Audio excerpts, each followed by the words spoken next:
Do not adjust your digital device. What you are about to see and hear may shock and appall you. Join our hosts as they encounter countless thrills, spills, chills, and hilarity as they explore the very weirdest in pop culture. The following media is so strange, so beyond the scope of what is normal, it will make you ask the question, why does this exist?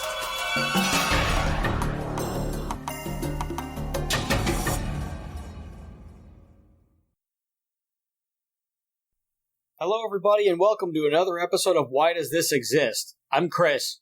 And I'm Rob.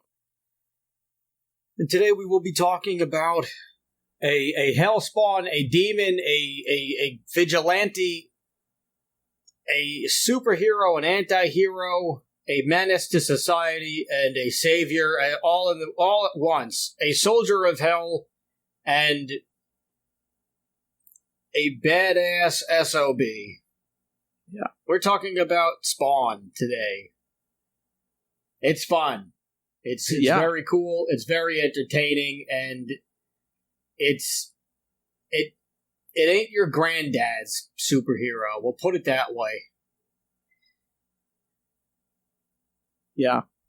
But before that, let us run our usual gamut. We are Why Does This Exist? We are a podcast that talks about the very weirdest in pop culture, whether it be a comic book like we're about to do today, a strange movie, a strange TV show, like we just did when we spoke about Tales from the Crypt last week. We hope you all had a very happy Halloween, but we're not done with Halloween yet. That's why we're doing Spawn. And any other weird events or weird products, that's what we talk about.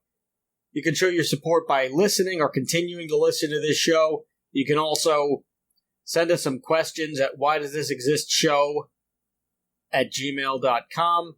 You can also find us on Facebook and Twitter. You can find us over there. You can also find us on our YouTube channel, which we strongly advise you comment, like, and subscribe to any videos that we do. Whatever, all you have to do is just engage and click on it or something, and YouTube will continue to show it to people. You could also support us physically with money. That's right. You could send us money at patreon.com/whydoesthisexist. If you like what we're doing, you could give us as little as $1 or as much as 10,000 clams so that we could review the horrendous Lulu collaboration album between Lou Reed and Metallica. But if you give as little as $1, you can be granted access to the Discord server, the almighty server of Discord. Yes. And not to be confused with the Sower of Discord, which is a very powerful demon magic card, but we're not talking about magic. We're talking about demons. Well, I guess we're kind of talking about magic, but not a card game for children ages 13 and up. And although we fit into the end up category, we do still play. And that may or may not be, that may be very cool or very pathetic, depending on who you are that's listening on the other side in digital media device land. But yes, you could go to patreon.com/whydoesthisexist and you could give us $1, and that's absolutely great. If you are just listening to the show, thank you. Please give us 5 stars on whatever platform you're listening to. Tell your friends and family, or punish your friends and family with our audio. That's the news. Here's the weather. You are now about to witness the strength of street knowledge from a ragtag group of rogues. So let's get on with the goddamn show. Spawn. The creation and brainchild of a Todd McFarlane, a Canadian guy who simply got into the comics business because he kept drawing and sending these drawings to Marvel Comics and to various comic book companies that, from his little town in Canada where he played baseball. and worked on the baseball field. He would do that, and then he would do his drawings. Eventually, he got a job at Marvel, and he ended up doing Spider-Man, which Todd McFarlane's Spider-Man is, I to be honest, and I am a little bit biased, it is the best drawn Spider-Man. Storyline-wise, I can't say that it's the best, but a lot of the stories are very good. He brings us stories like Torment and Kraven's Last Hunt, and he brought a lot of cool Venom storylines in there too, I believe. Todd McFarlane took Spider-Man in a deeper and darker direction when Marvel was basically tanking, and the comic book industry as a whole was not doing very well. It had suffered a pretty bad crisis because it had printed so many comics that there ended up that all of these comics that collectors were buying specifically to buy and hold forever, and then sell them at a ridiculous price. A lot of these comics were reprinted to death, and everything lost all of its value, and there was a comic books crisis, and Marvel almost went bankrupt at this time. One of the things that picked Marvel back up was Todd McFarlane's Spider-Man, because it sold very well. Yeah. And Todd McFarlane just wasn't really all that happy with Marvel. And Rob Liefeld, who I believe created Deadpool, and he also was doing the New Mutants, which that series has appreciated in value a lot over time. It's actually one of the hotter collector titles that people are always trying to grab. The two of them, Jim Lee and what's the name of the other fella? Is right on the tip of my tongue. Jim Lee, who I said, who was who was doing X-Men at the time. Eric Larson, Mark Silvestri, Jim Valentino, and Will Sportaccio. Mm-hmm. They were the top guys in the comic books industry, and they were basically keeping the comic books industry afloat. They all got their stuff together, and they formed Image Comics because Marvel and DC, because I think they all worked for Marvel, and they all weren't happy with the brass, and they didn't want to go to DC. They actually had a meeting with DC because DC wanted to hire them. Yeah. Well, Todd McFarlane had worked for DC before he worked for Marvel. Yes, just a little bit. Yes, he had done a lot of the the inking work. Yes, but but getting his own series, he had gotten that with Marvel. Yeah, his Spider-Man stuff is really, really incredible if you can get a hold of it, which you can. There's a lot of it floating around, but these guys, who were the top guys, they had a meeting with DC, and they tell DC, we will never work for you, which that obviously wasn't true for all of them, as Jim Lee basically, I think Jim Lee's the president of DC now or something. He ended up doing Superman. He's probably most known for Superman and for Superman with DC and his X-Men series in the 90s, which I'm not really the biggest X-Men fan, but his covers were the best. I have a bunch of X-Men comics from that era that I bought specifically because Jim Lee's artwork was on them, and I just could not say no to it. Spawn is my favorite superhero. Well, anti-hero, if you want to call it. Yeah, Spawn is my favorite anti-hero. My second favorite is Green Lantern. Nice. Yeah. And I would say my third is Spider-Man, and my fourth is probably Batman. It's I would say, or maybe it's always a back and forth between Spider-Man and Batman, because Spider-Man has the best dialogue, but Batman has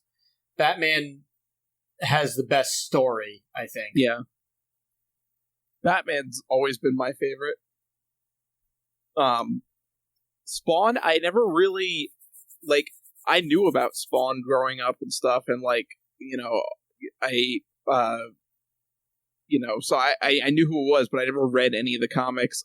I never saw the TV show growing up, obviously, because it was not for kids at all. Yeah, I mean, well, I didn't have cable around that time, but I was also 7 years old, so there would have been no way for me to watch it. Yeah. But yeah, just back to what I was saying was these guys came, they founded Image Comics, and where they all had the freedom to own their IP, their intellectual properties. They owned all of their comics. They all got the big royalties on their comics. They got complete creative control and freedom. There's a great documentary that Sci-Fi did. Well, there's two. One of them is on Todd McFarlane, called Like Hell I Won't, and the other one is called Image Comics, So Much Damage, or something like that. Because Image Comics, you got all the best guys in the business going off and making their own company and disrupting the industry completely, because their stuff was edgier. It was way more intense. It was ultra violent. It was sexual. It had everything. It was mature rated. It was mature comics that just was coming up in the perfect time, the early 90s, which that was where culture was going. That was where pop culture in America was going at the time. I can't speak for the rest of the world, but that was where American culture was headed, for just an edgier, raunchier world. And if you've watched any cartoons from the 90s, you'll know exactly what we mean, or read any comic books. Yeah. But Image just had it was the comic company that did what the other companies would never do. And the most successful hero from this is Todd McFarlane's Spawn, which is what we're talking about today. But, I had gotten into... I don't even know how I got into Spawn. I think I just saw... I think I just went to the comic book store, and that was the coolest looking comic book. Mm-hmm. And I didn't know what it was, and because I think we all were going expecting to buy Spider-Man or something, which we did. Some of us did buy Spider-Man, and I probably came home with Spider-Man that day, but I also came home with Spawn. Yeah, that was part of a multi-year tradition. Every Wednesday, we would go to the comic book store. And then we would go to 7-Eleven, because both of them were walking distances from my house. Nice. The 7-Eleven survived. The comic book store did not. The owner of the store, Joe, he was part owner, I think it was a part owner. This guy, Joe, who every day that we asked him, when I was a kid, I would ask him to work at the store every week, and he'd tell me no every week, and I kept asking for years, and then it just became a recurring gag, where if I didn't, he was like, "You're not going to ask me for a job this week?" And I'm like, "Yeah, you're going to say no." He's like, "Yeah, but you didn't ask me." He'd want to do the dance where I ask him and he says no, because I guess he got a kick out of it, because he was a nice guy, but he probably had a sad existence. But he was a nice guy. And we would go there the comic book store didn't last, and towards the end he was in denial about it. And he was telling us that he was moving, and that the comic book store was moving to another location. And that comic book store, every time we asked him, "Where's it moving? Where are you going?" He would say, "We're moving." And we were like, "Well, yeah, but where are you moving to? We still want to go to the store. We're moving." "Well, where are you moving?" "Well, we're going to move further up the avenue." "Well, where up the avenue?" "It's a big avenue." we're moving. Well, where are you moving? Just buy something. Okay. Here's Spawn issue 260. So we would go there every week and we'd probably spend at least like 20 to 30. We'd probably at least spend $20 a week in the store. At least we'd spend at least 10. Probably like sometimes 20 or more. Our parents must have, our parents were okay with this habit because they were like, at least it's a comic books and not anything else. Yeah. And 7-Eleven, which, that probably wasn't a good decision because I don't even know how. I can't even drink Slurpees anymore now. I've maxed out my Slurpee card for life. Yeah. I can't, it's just too sugary now. I can't do it. But I saw Spawn in the store. I thought it was awesome. I bought it. It may have even been an action figure that I saw, and then said, "What's that?" Oh, that's Spawn. What is it? It's a comic book. It is? Do you have it here? Yes, we do. Oh, man, that's awesome. And I just started reading. I think I started reading at around issue 120? Yeah. Or 110, something like that. It was a little after issue 100. And I think I collected up until 150 steadily, but I still buy, every year I still buy the milestone. Every time they get to a milestone, like every 50 issues that they do a milestone issue, I always buy it. Yeah. I always buy it. And there's recently been a lot of spin-offs. We'll get to that later. Mm-hmm. But Spawn has taken over the world with movies and spin-offs, series, and and really just becoming an icon of pop culture in itself. I would say that Spawn is probably the most famous superhero that's not a Marvel or a DC character. Yes. By far. Yes. I also, for the record, I have issues Spawn 1 through 10 in a near mint condition. I've only read them once. Nice. They are original printings. They're not worth a ton of money, but it's nice to say that I have them. Yeah. Yeah. I think my main exposure to Spawn was much like your original, where it was like I would see the Spawn action figures a lot. And of course, Todd McFarlane also produced those through his toy company, McFarlane Toys. Right. And they also released a lot of awesome, crazy, highly detailed action figures. Yes. From everything you could think of. They would have their own series. They would, contract with other comic books and stuff, and incredibly detailed. So I remember seeing the McFarlane toys, and Spawn prominently was obviously featured there because Todd McFarlane created Spawn. And then also I remember when Soul Calibur 2 came out, I was so excited for that. Yeah. And then I didn't have an Xbox, so I was so sad that I couldn't play as Spawn immediately. Yeah, but eventually I did get an Xbox, and I did play as Spawn, and that was great. Yeah, I didn't have an Xbox. Well, I had an Xbox, but I didn't get it for Xbox either. I actually got it for GameCube because I wanted to play as Link. Oh, I had it for PS2. Yeah, I forget who the character was for that. It was Heihachi, I think, from Tekken. That's right. For those who don't know, when Soul Calibur 2 came out, it included console-specific characters, which was a big thing at the time because that really hadn't been done before. So the Nintendo GameCube version got Link, the PlayStation version got Heihachi from Tekken, and the Xbox version got Spawn, which was fucking awesome because that was out of nowhere. And I guess it was because the Xbox really didn't have a iconic character that they could use. Because you could put Master Chief in a sword fighting game. That wouldn't make sense.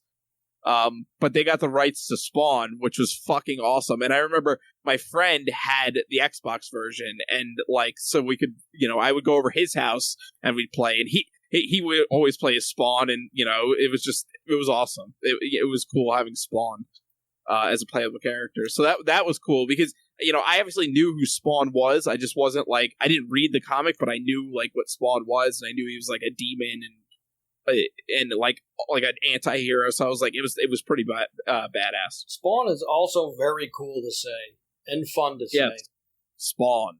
Yeah, it is.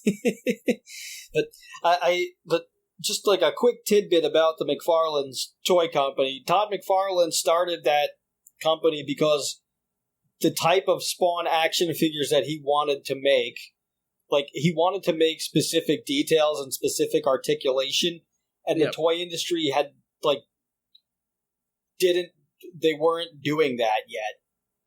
So he brought the ideas to all the toy companies, and he was like, it has to look like this, it has to move like that, if you could put it in this pose, and they were like, no, we can't do any of that. And he was like, why not? And they were like, the technology doesn't exist. We can't make this. It's not that it's a great idea, but we wish we could do it, but we can give you this. And everything that they gave him, Todd McFarlane, being most likely a perfectionist, was like, no, whatever you have is terrible. So I can't do I can't make this toy if it's not made to these specifications.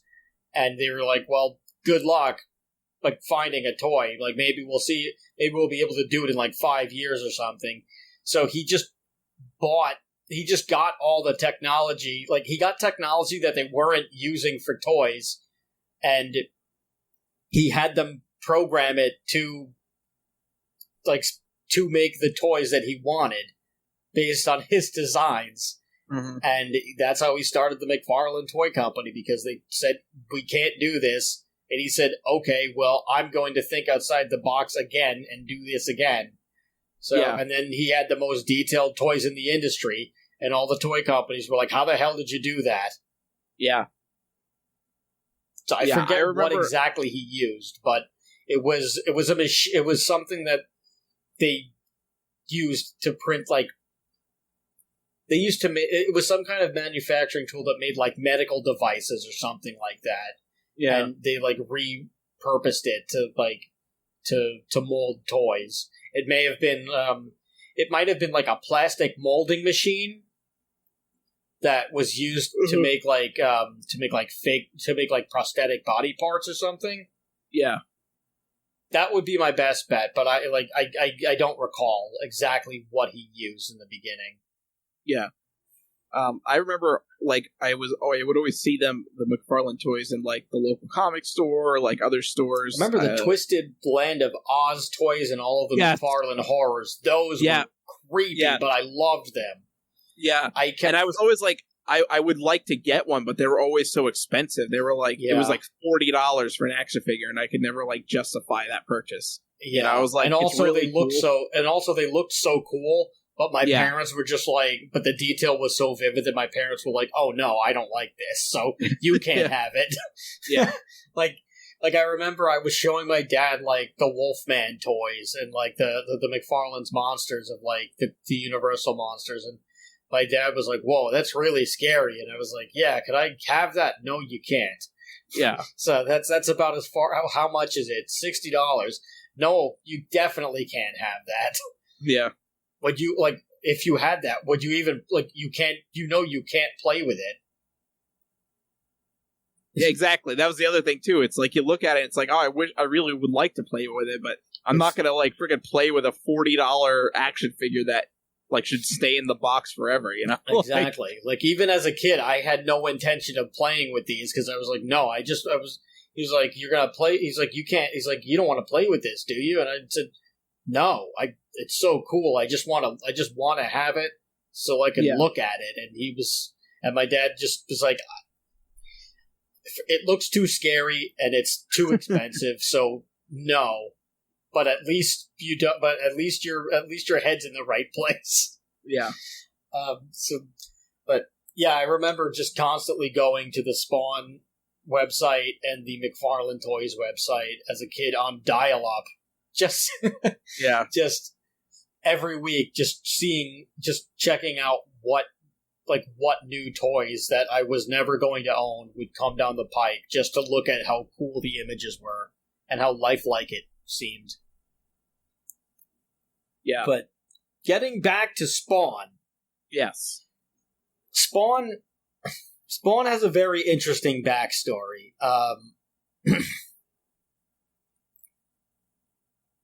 Spawn is a creation of hell brought into the world specifically by Malbolgia, which is not Satan, but it is one of the top demons in hell. I think Malbolgia is from the 7th circle of hell.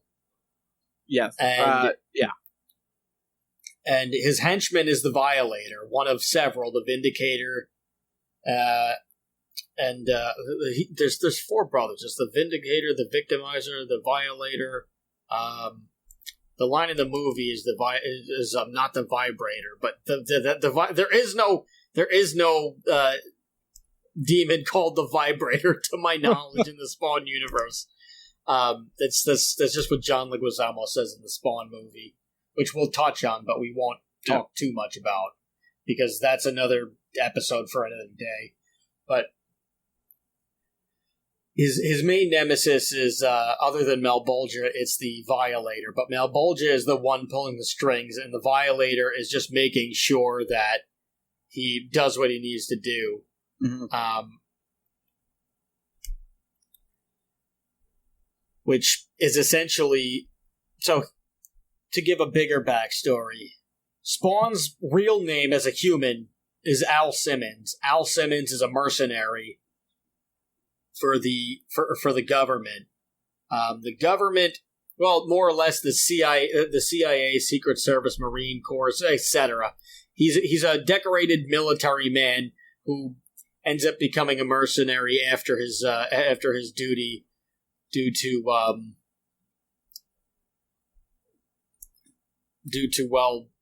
whatever it is, and he ends up joining a top security corps called the U.S. Security Group, mm-hmm. which is higher than the CIA, the NSA, and the NSC. And Jason Wynn is the director, who is Spawn's other main villain. Spawn's human villain. There's a lot of layers to Spawn, which is what I like about it. But Jason Wynn is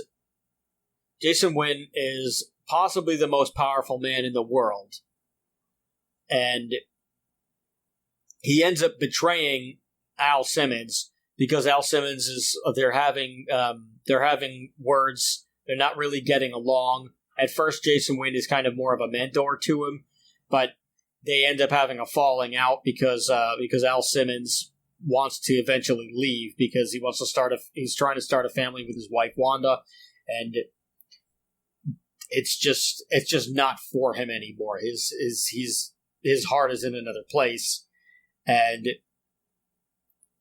Jason Wynn does not appreciate this, and they have a falling out, and Wynn hasn't killed. He sends him on one last mission. He's like, all right, one last mission, you'll be out. Mm-hmm. Which, of course, is never true. He has his partner, Chapel, ambush him and burn him alive. So, Al Simmons dies. He goes to hell because he murdered so many people as a mercenary and in combat and everything. All his life decisions lead him into going to hell. He meets the Malbolgia. He makes a bargain for his soul. The bargain is, I want to go back to Earth and see my wife. I want to spend one more day with my wife. I want to see my wife one last time. Wish granted. The other end of the bargain is he does not go back to Earth as himself. He goes back as the burned version of himself when he died. He doesn't remember without his memories. So they bring him back to Earth, burned, without his memories, and he has this suit that's stuck to his body, which is a part of him. He's got the Hellspawn suit. And the mask he can remove, though. Yes. Well, he can remove the costume. Yeah. But it takes a bit of his power, which we're getting to. Mm-hmm. This suit has nothing but power. It has all of this cool ectoplasmic power that he can use, and he has all these chains that he can manipulate and everything. And the suit has but what he doesn't know, and what he's not told, is that the suit has a finite amount of energy. And once he runs out of that, once he depletes himself of that energy, he gets sucked right down to hell, and then he has to fulfill his end of the bargain, which is he's supposed to lead the devil's army into hell, into heaven, for Armageddon, because he's the key for having hell take over all the realms. Now, he's of course in a fit of rage because he doesn't remember he doesn't remember why he's supposed to be in Earth. He of course gets tricked by the Malbolgia, because if you're going to make a deal with the devil, do not expect yourself to get exactly what you asked for unless you were that specific, which even then there's still going to be something that gets up manipulated. And he meets the Violator. The Violator is a henchman of hell, a henchman of the Malbolgia specific, and he's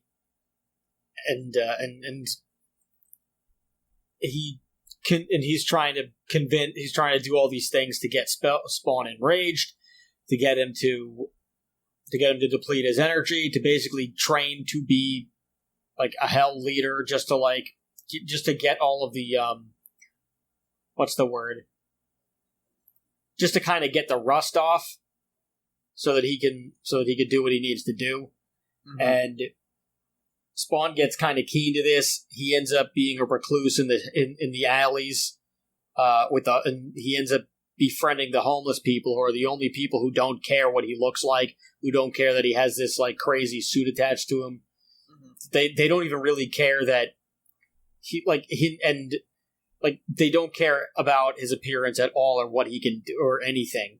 So he becomes friends with all the homeless people, which goes to show you, which is a really good social commentary in itself on society, where the dregs of humanity are less prejudiced to anything than that they're less prejudiced, and they're kinder to any stranger than allegedly functioning members of society.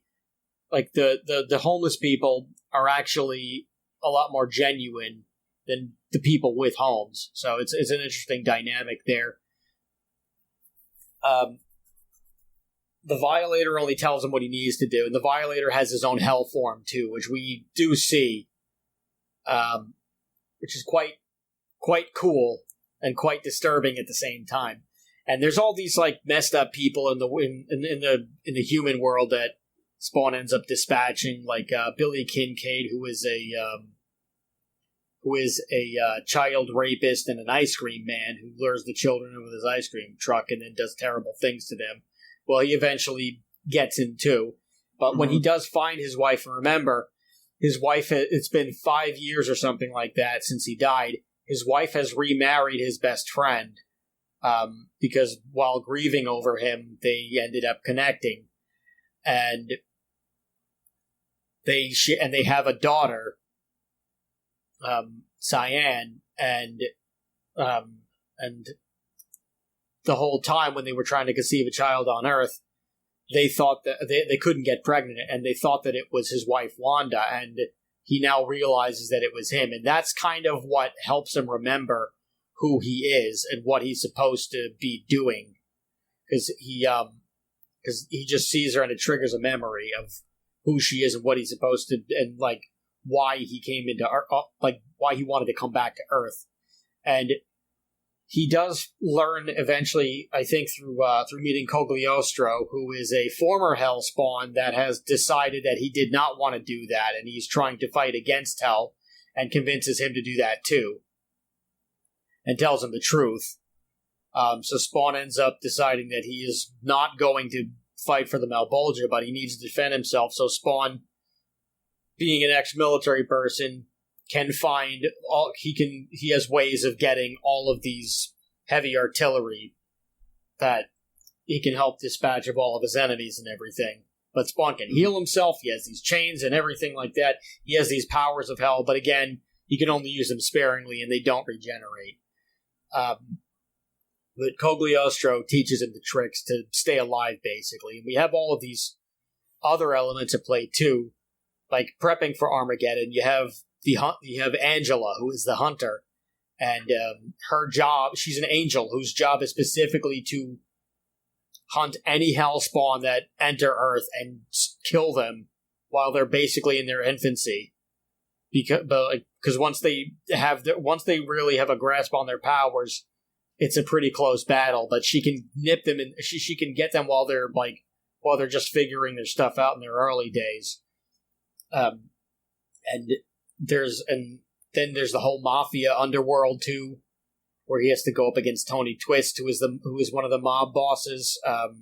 He gets rid of him fairly quickly, and then you also have the cops, Sam and Twitch, who are trying to understand what's going on in the alleys, because all these murders are occurring in the alleys. They're all happening to bad people, but they still have a job to do as police officers to find a vigilante.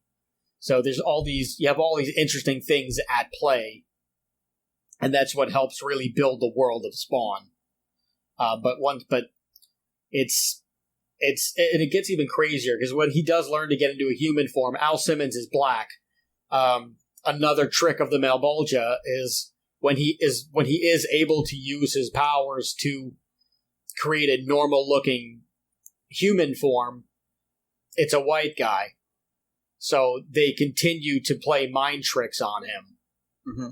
And it's just fascinating how deep it goes, because it gets the underworld, it gets the underworld of hell, and it finds a way to connect it, and you also have heaven in the background too, mm-hmm. which is kind of just watching, but trying to get rid of Spawn at the same time. So there's all these other henchmen, and Spawn has to, and as he slowly realizes who he was in life, and that Jason Wynn is the one who set him up, and Jason Wynn, it turns, had made the deal with the Violator to give him their greatest weapon. So Jason Wynn negotiates a deal with Hell to give them Al Simmons. So it gets so much deeper into and it builds the lore so well. Yeah. That was my big tangent on Spawn. I love this comic book. Yeah, it's great. I was actually, so I checked out the show, which was Todd McFarlane's Spawn. It was an animated cartoon on HBO, and it was an adult cartoon. So, obviously I could never watch it when I was a kid because it was not for kids. And so I checked it out. And I was actually surprised. I thought that the animation style would be more like Batman the Animated Series, kind of. But it actually was kind of almost like anime in a way. Yeah. It was almost like that kind of style. And it was, again, highly detailed, much like all of Todd McFarlane's things, his comics, his toys, super, huge amount of detail. And, very dark, which was great. It reminded me a lot of Batman the Animated Series, yes, in that regard. That it's very dark, almost like a neo-noir kind of story, a little bit. And just the tone and the theme of it. And it was the action scenes and the animation were spot on, really great. And so I actually kind of want to watch the rest of it, because it is a really good show. I enjoyed it a lot. And I thought it was cool that they actually had Todd McFarlane do the intro and start talk about Spawn and the backstory a little bit. It was really cool the way they did that. It was very 90s, I guess. Yeah. Having the live action intro in front of the yeah, those always crack me up. Yeah. But it was cool the way they did it. Yeah, I watched it. I finally got around to watching it a couple of years ago. Well, was it a couple? No, it was last. It was early last year, so nearly 2 years ago. I finally got around to watching it on HBO Max, and because I had only been able to see it. I don't even know if it officially ever released on DVD, but I had only seen bootlegs in Midtown Comics that they would sell. Like, they wouldn't always sell, like, they rarely sold bootlegs, but if there was a show that just never got, that never ended up getting a DVD release or a VHS release, they would every once in a while sell a bootleg that either, I don't know if they made it or if they bought it off someone else or whatever they did, but they would, I mean, but you'd see it pop up in comic shops at bootlegs, and I never got around to buying those, but I finally watched it about a year and change ago, and it's, first of all, the voice acting is incredible, and Keith David is just he's so underrated, and his performance is just unbelievable. I mean, he was in a top tier class at Juilliard when he was studying acting. It was him, Christopher Reeve, and Robin Williams. Wow, I didn't. And I think Kevin Conroy may have been in the same. I think he was in the same class. I don't know if they were all in the same year. But that would have been awesome to be in that class with like those legends. Like, that's crazy. Yeah, and Robin Williams was like best friends with Christopher Reeve too. Yeah. Yeah. It was just must have been amazing to see them. Yeah, I mean, Keith David is like a national treasure. Like, he's just like all the roles that he's had, like all the voice acting he's done. He is he's like impeccable. Like, yeah. If his best role is in Spawn, it's Goliath on Gargoyles. Oh yeah, which I can't wait till we get to that. I love that show too. Yeah, I gotta watch that one again. But yeah, everything about the Spawn show was friggin' awesome. I loved every element of it. Even when I knew it was coming in the comics, I was still like, "Oh man, I cannot wait to see this." It doesn't stray too far from the story.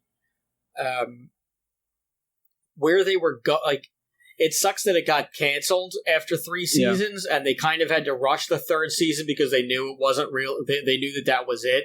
So they kind of had to wrap it up as best as they could. I think they maybe found out like mid-season when they already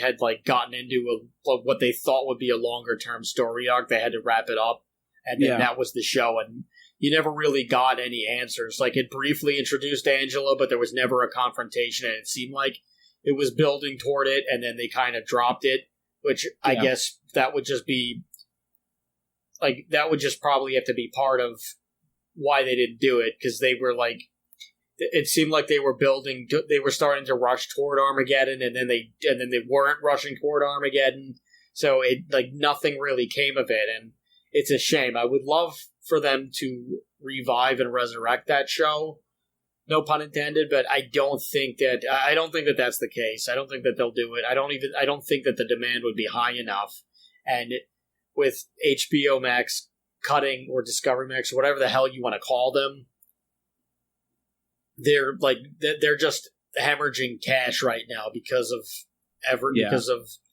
just simply undoing a big chunk of everything that the previous administration had been doing for years. So it's just there's no they're just trying to find money for anything that they can move forward with right now. So they're just cutting projects, people, what you name it. It's not a fun time to work for that organization. No. I will not. But I did love that show.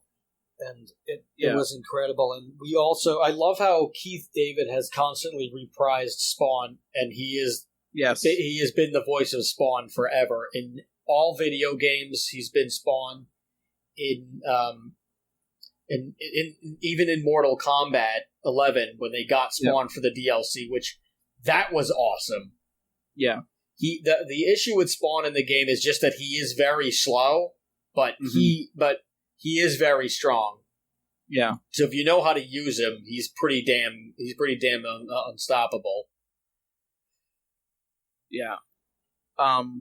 But they got Keith David to reprise his role as Spawn in that too, and that shows to the level of care that they give everything in Mortal Kombat. But this is not an episode about Mortal Kombat. This is an episode about Spawn. He's been the voice. Yeah.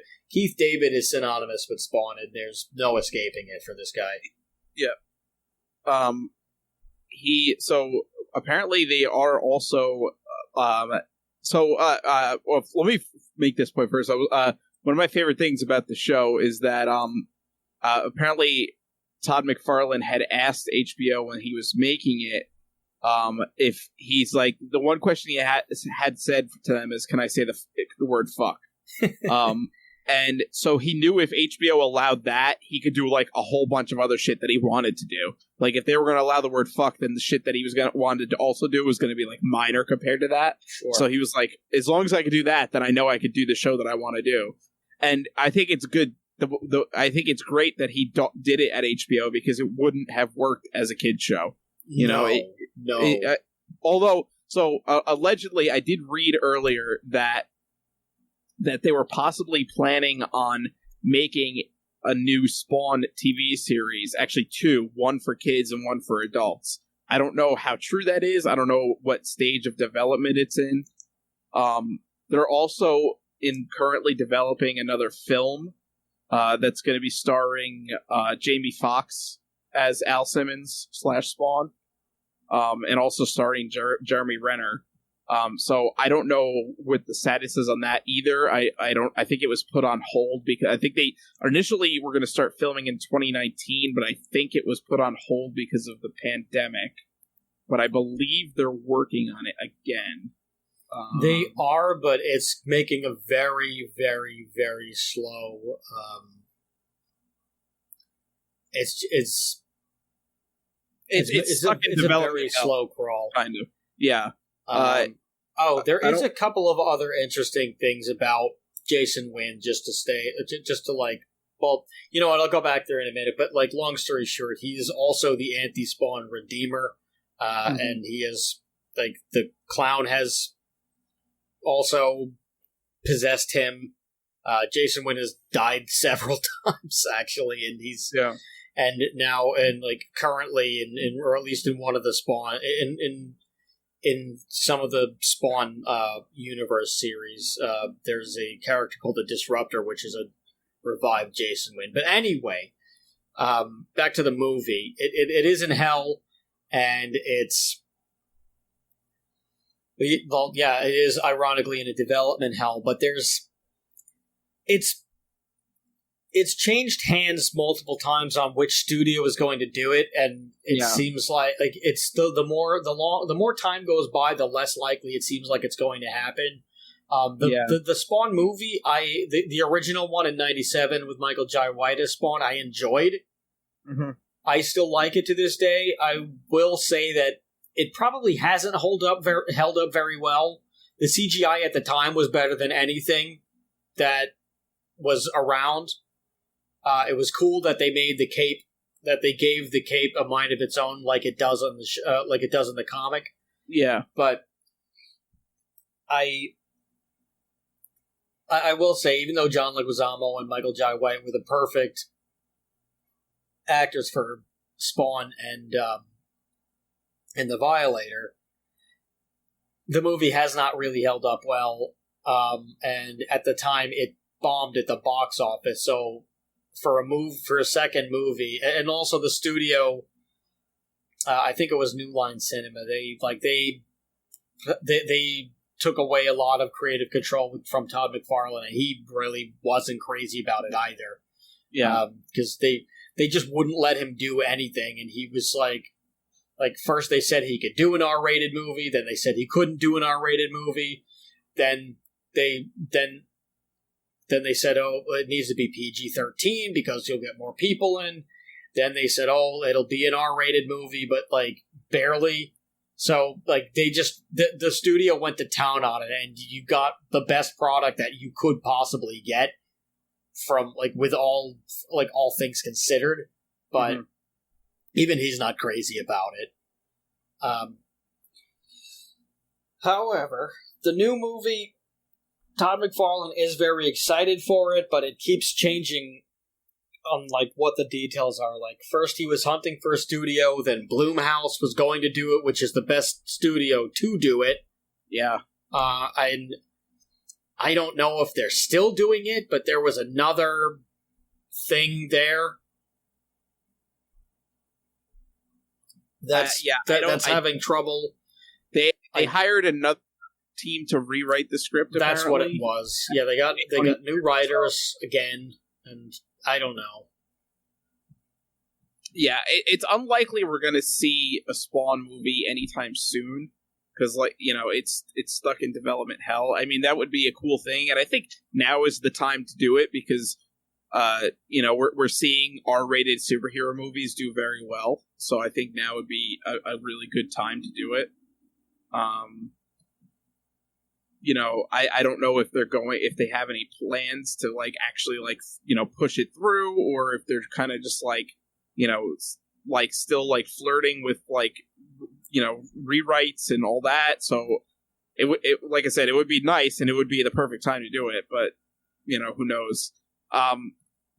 I'm more interested in how they're going to do a children's TV show featuring Spawn. I don't see that happening, because I think Spawn is just way too dark of a character. They have done they have done a kid Spawn, as part of the Spawn universe. They have created they have a kid or baby Spawn. Huh. That's so. I guess think they that's have to how, do something like that. Yeah, they have to use that where he's not as evil. Yeah. Kevin Michael Richardson has actually also voiced Spawn in some of the video games. I didn't know that. Actually, they didn't get Keith David at all for any of the video games except for Mortal Kombat 11. Huh. I did not know that. That was a botch. They all did very botch. Yeah, they all did very good jobs tricking me.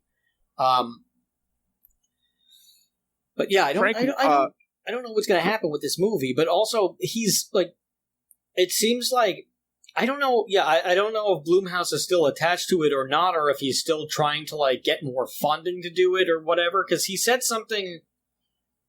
I want to say he said something. Todd McFarlane said something in either earlier this year or last year where he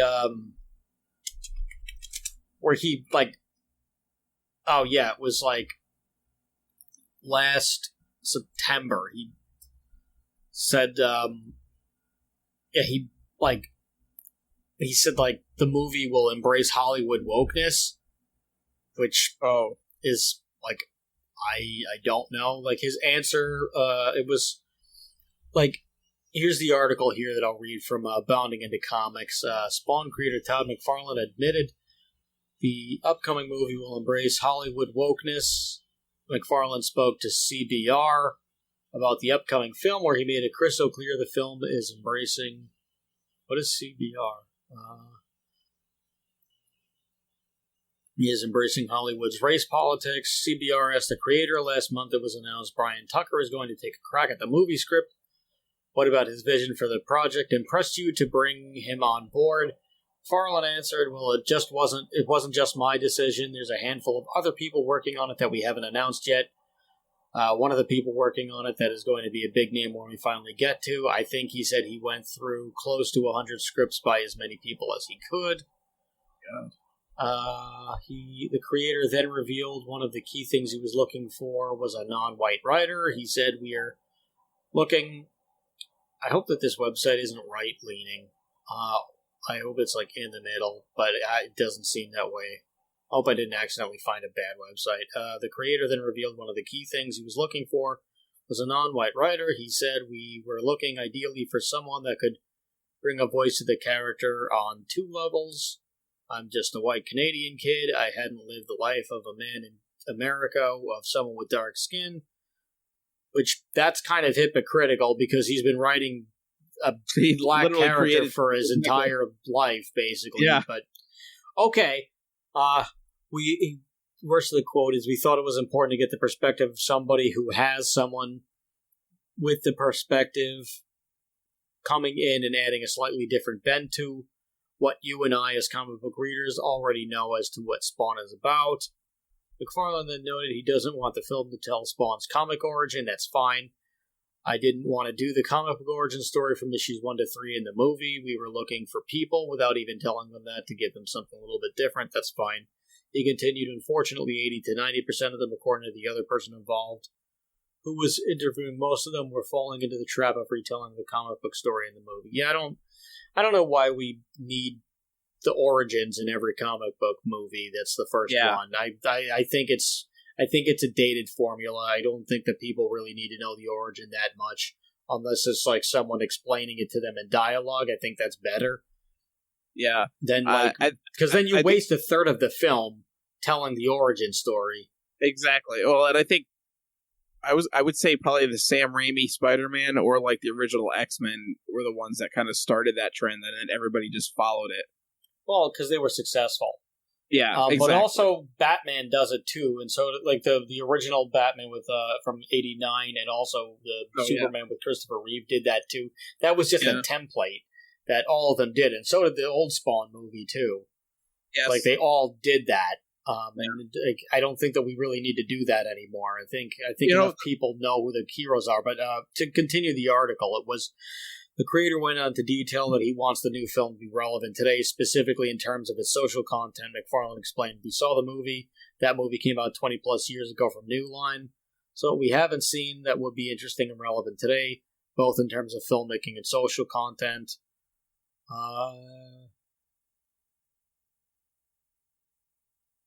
Yeah. All right, and now we've got... Yeah, okay, now this person just goes on and does their thing. Yeah, all right, this person just, like, pleads their case now and, like, is saying whatever. To me, that statement of, like, embracing the Hollywood culture and going from, like, social things and, like, him not telling the story, that makes sense from, like, a writing perspective in some ways, but it also doesn't make any sense because he's been writing that way forever. He's been writing from that, like, about... He's been doing exactly what he's saying he hopes to not do, like, that he shouldn't be doing. So it's like, it's kind of a double standard there, but... It's very disingenuous. Yeah, like, to he's me, literally just doing it just because, like, oh, look, now I'm so virtuous. Like, that's all he's doing. To me, it seems like that statement came from, I need more funding and possibly another studio. Yeah. So, like, that's what that seems to me, is like him, it seems more like, I want to do this movie, and like it's slipping again, and I need to figure out, like, I'm trying to say something to get an investor or something. Yeah, like that's what it sounds to me. It sounded more like a pitch than exactly what he meant. Because like I don't understand how he could continue to write Spawn after saying that. Yeah. So, yeah, I don't know. It's very disingenuous, and it's the same shit that, like, corporations do now when they fucking, like, you know, they change their logo to a rainbow flag for Pride Month, but, like, meanwhile... No one in that community appreciates. Right. Well, and meanwhile, in like, Arabic countries where, like, being gay is literally a crime punishable by death, they don't change the colors. So it's like... fucking, if you're gonna do something, fucking do it. Like, stand by your fucking beliefs. Don't just do it for money, which is, unfortunately, is most of what corporations and Hollywood do these days. Right. Well, anyway, I don't want to get on politics. Yeah. Anyway, yeah. But yes, it did seem like a very seem like a very out of it seemed like an out of character like moment for him. So I don't want to read too far into it. I don't live in Todd McFarlane's house or his head, so I have no idea what he's thinking. We're not friends. We've never met. We probably won't, unless there's like a signing that he's doing that I find out about. But even then, what am I going to say? Thank you for this awesome thing that you're signing. Okay, bye. That's going to be the extent of it. So there's not. So So that's my 2 cents on the matter. You can think whatever you want. I hope the site that I found was like an unbiased news site and didn't go right leaning. It seemed like maybe it did towards the end. So I might have to find another article that tells the opposite side of the story, so that way I can make up my mind and find something in the middle. But yeah, I don't know if this movie is going to happen. I would like to see it because I think Jamie Foxx would be great as Spawn. He's pretty damn good in everything. Yeah. I would like to see it. Awesome. And for all I know, like, he would be the right choice. Yeah, he definitely would. And for all we know, whatever McFarlane said in that interview, it could be like a microcosm of the script. It might not even be anything that you pick up on. It might not even be as bad as some people might think it is. It'll probably be like, I think it would probably be fine. Yeah. I all in all, I think the movie will be fine if it comes out. If it doesn't come out, I have no idea. But honestly, it wouldn't be the first time if he just decided to just take it upon himself to just do it and pour everything into it. Because that's kind of what his whole attitude has been his entire life. Is if someone tells me no, then it's only gonna make me do it. It's only gonna make me prove them wrong. Yeah. But Spawn has done various spin-offs of other comic book series. He's also had crossovers with Batman. They're actually doing another one in a couple of weeks that I'm very excited for. They're also re-releasing all of the Spawn crossovers into a novel. I've got that on my Amazon Christmas list. That's awesome. I'm ready to go. I'm ready to go with Spawn. They've come out with several compendiums. I have the first compendium, which I think is the first 50 issues. They have issues 2. They have the second and third ones are available now, which those are also on my Christmas list. But the other spin-offs that he's done most recently was the Spawn universe, which has a variety of characters and variations of Spawn.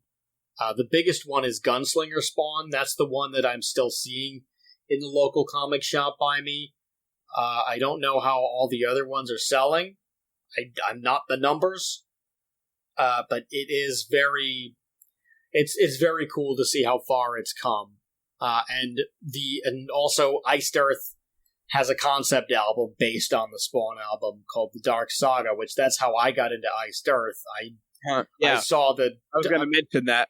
Todd McFarlane's done various album covers, actually. He's done Korn's Follow the Leader and a few others. That's cool. Yeah. He's a very specific signature art style that you can point out from a mile away. It's very cool. It's it's the way that he draws.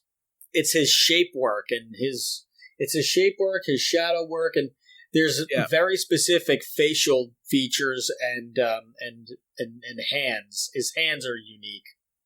Yeah, and the capes often have very much like they're alive. They have a mind of their own. Even Spawn's obviously just does by itself, because that's part of his costume and his powers. But even McFarlane's work with Batman, Batman's cape almost looks like it's alive. Yeah, well, that's Greg Capullo. Greg Capullo was worked for Image for a very long time. Yeah. and he was drawing Spawn for a long time. I think that's where I started. When I started collecting, it was when they were making the transition from McFarlane to Capullo. Okay.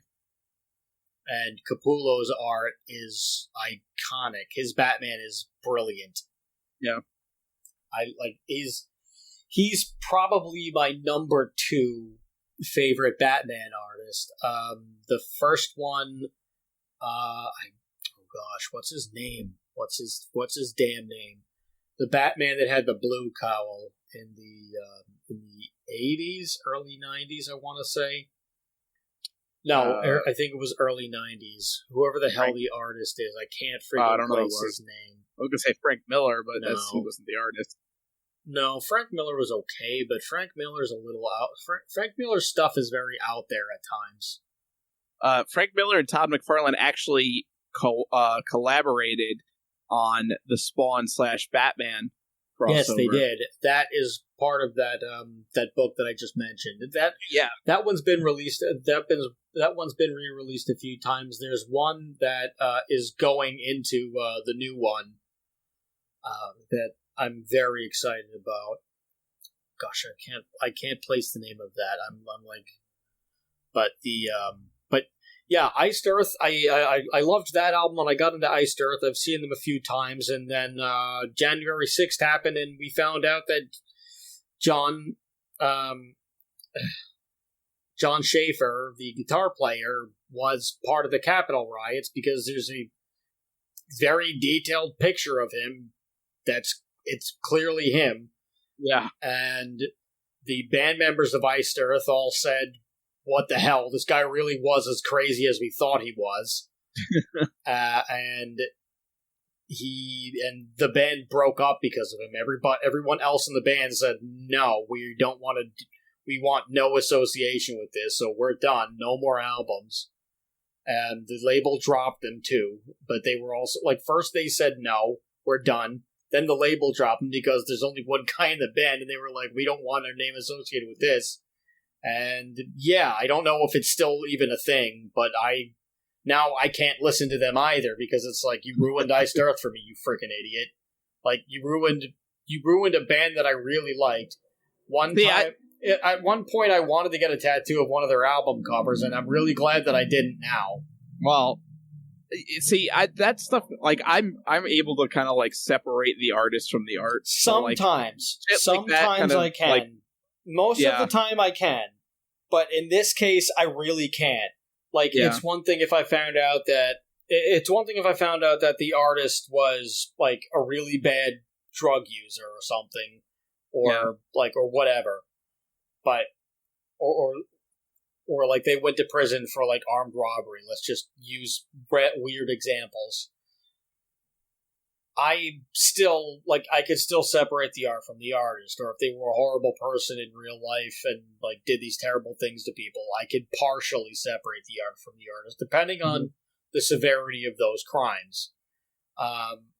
If they were a serial killer, I definitely couldn't do that. But anyway, so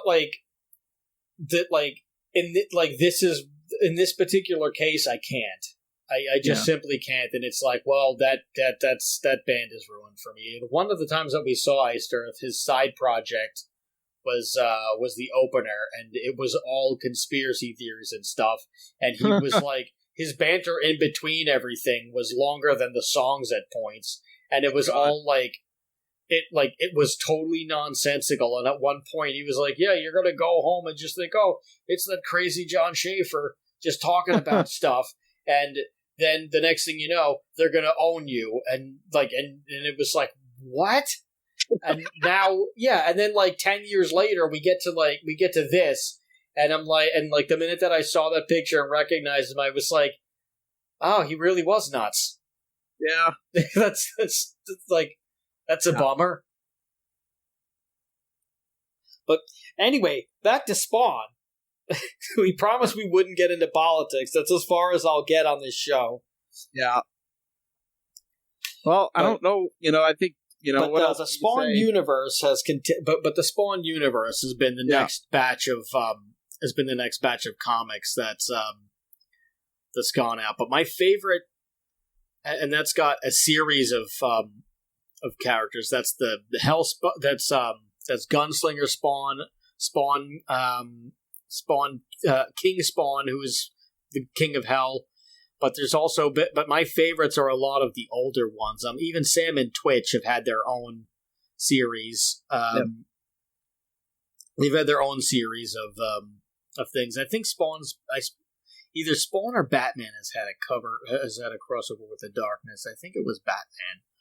Batman had a crossover with the Darkness. Yeah, that's what I'm thinking of. But Spawn, the Darkness takes place in the Image universe. Yes. So, which the Darkness is something for another day, but that's a great comic book too. Yeah, very similar to.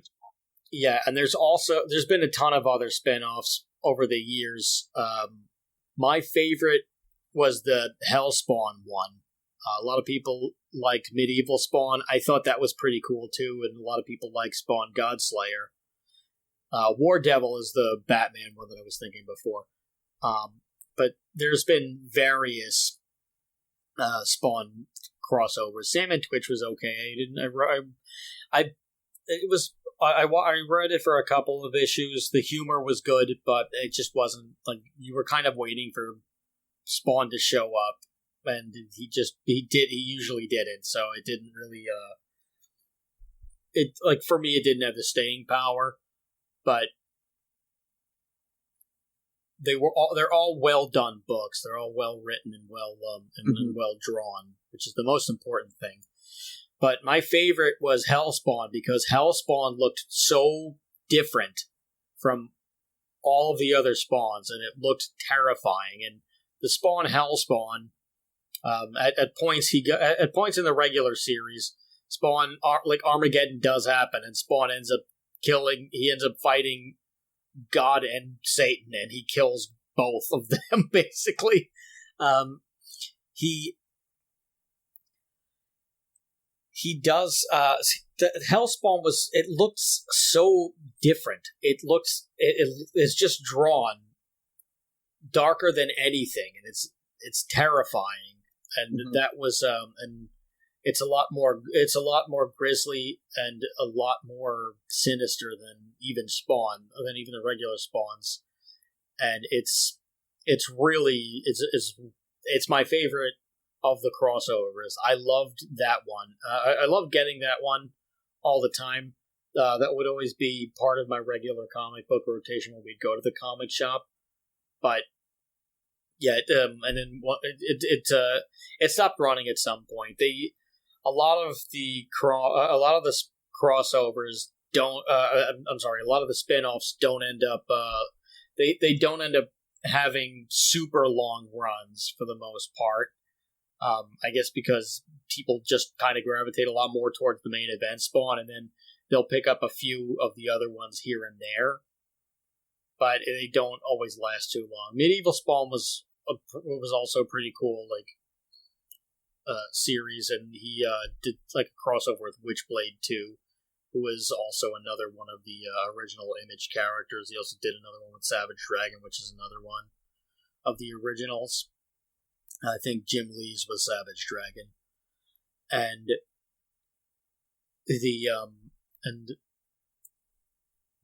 the crossover. I guess they would just buy the fringe ones here and there, but everybody would stick to buying specifically Spawn, and they eventually trailed off on some of them.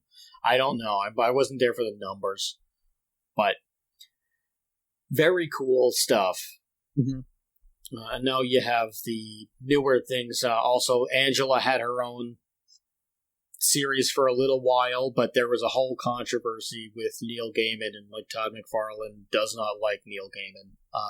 There was a lawsuit. There was a lawsuit. There's been several lawsuits. One was Neil Gaiman, which he took the Angela character to Marvel, and Marvel bought the rights. And Marvel, when he took it to Marvel, because they had the handshake deal on the intellectual property for Image, and basically got Neil Gaiman his big start. he took Angela to Marvel. Marvel didn't really know what to do with her, and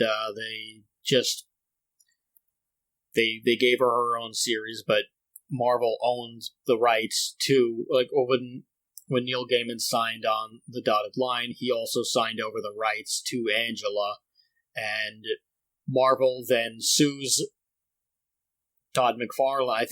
I don't know if it was during the show, like for HBO, and maybe that's why they dropped it.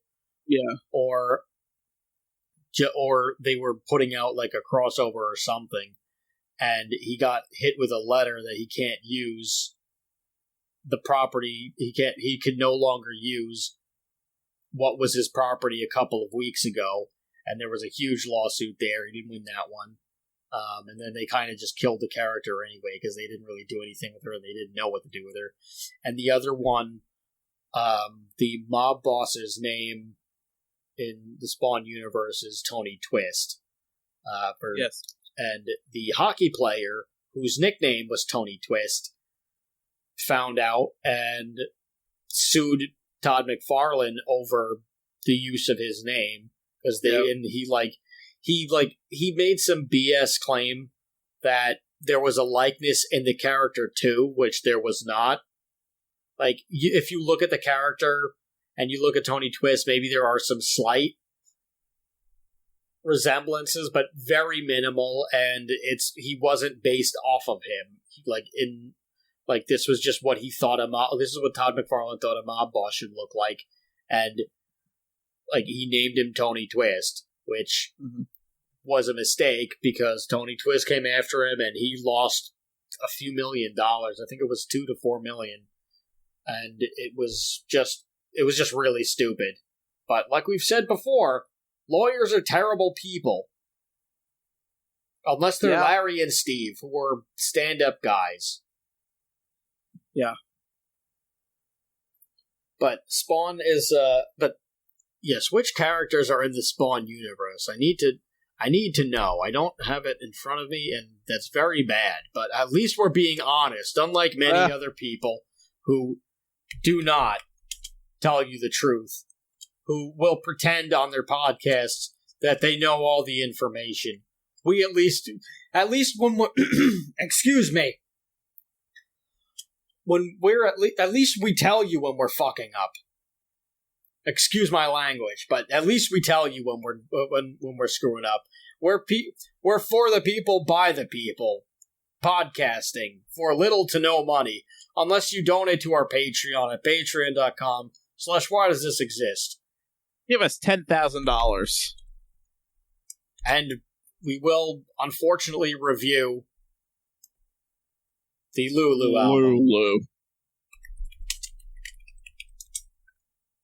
Okay, yeah. Spawn universe. There are various comics in the Spawn universe. There is the Spawn universe by itself.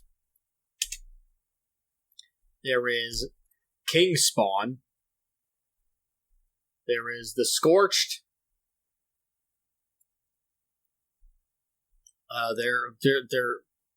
God, what are the other ones? Spawn universe characters. There is Spawn's universe. There's the Spawn's universe collection, which we've got Gunslinger Spawn. How many other ones do we have? Good God, there's quite a few. I think that might be it.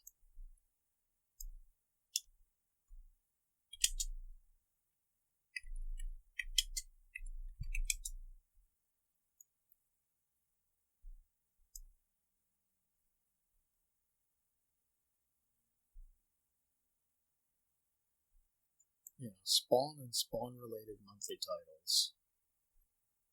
I think that's all of them.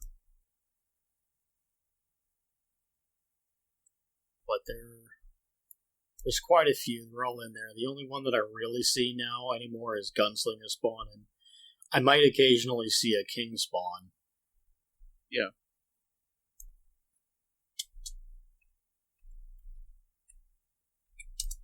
But that seems to be every one that we see.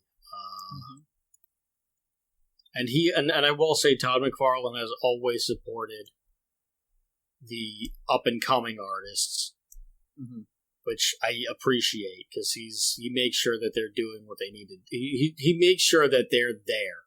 He makes sure that they're at the forefront and that they're the next generation. He helps them. He really helps them a ton. I don't know if they have Redeemer issues, but yeah, we've got Redeemer in there. Medieval Spawn is in there. She Spawn is also there. There's a female Spawn, which Medieval Spawn I really enjoyed because it was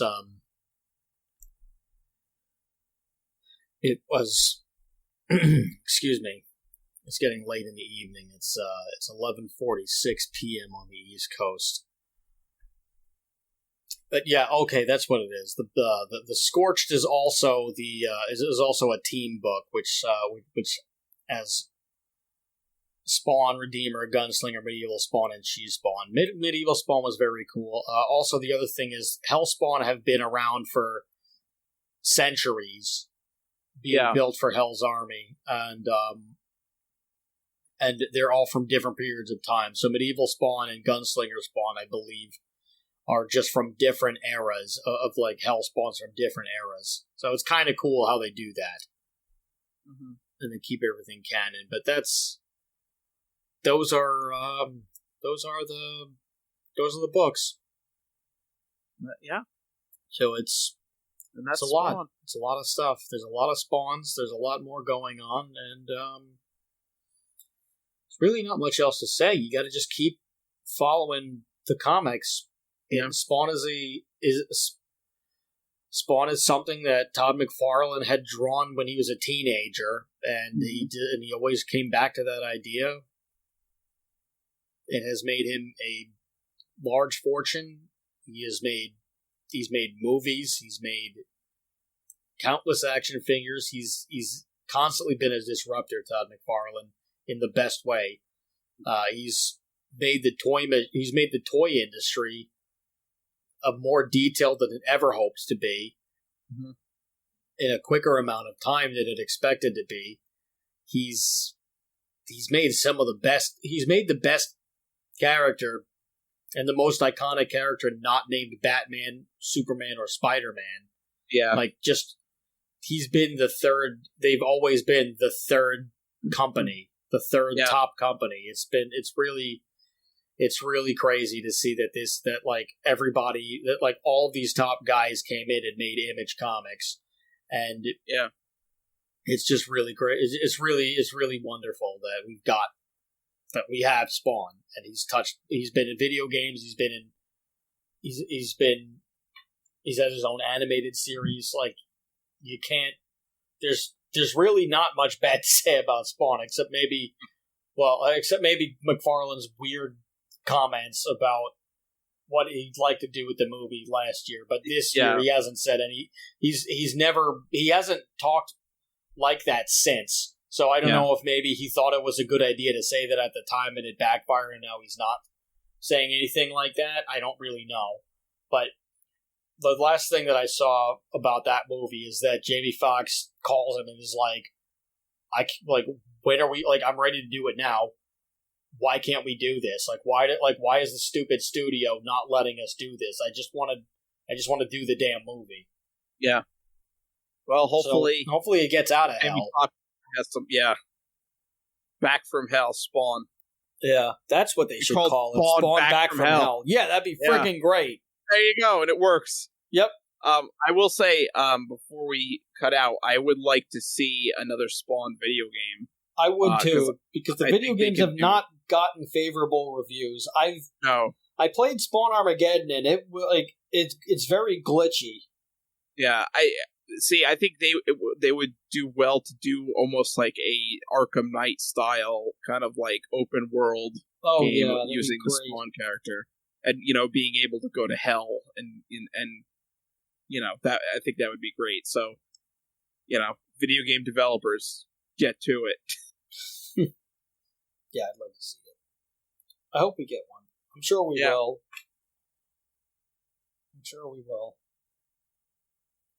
But pick up all the Spawn issues if you can. Pick up the compendiums. If I were you, whoever you are in digital media device land, I would start with Compendium number 1. It's probably, well, it was $60 when I got it. It either would still be at 60, or you could probably get a used one for like $40, maybe. And start with that. Read your first 50. Then pick up Compendium 2 and 3, and also along the way, pick up the Spawn Batman crossovers, especially the new one coming out in a couple of weeks. And also, while you're doing that, make sure you watch the HBO series. Yes, it's you very would get good. a huge kick out of that. And awesome. Yeah, not much else. Maybe take a look at the 97 Spawn just to see the one Spawn movie that exists, and have a fun time. But this has been Why Does This Exist? Thanks all of you for sticking around and listening to this. Thanks for everybody who's checked out our clips on YouTube and some of our episodes. We've got to do a bit more updating. Thanks for anyone who's been reading the articles that our man Tony's been putting up on the website. And just thank you all for just being here, and anybody who's given us 5-star ratings, we appreciate that too, and whatever it is that you're doing in whatever part of the world and where in digital media device land you are, we appreciate it and thank you. But once again, this has been Why Does This Exist? I've been Chris, and I've been Rob. And remember, question everything. Good night.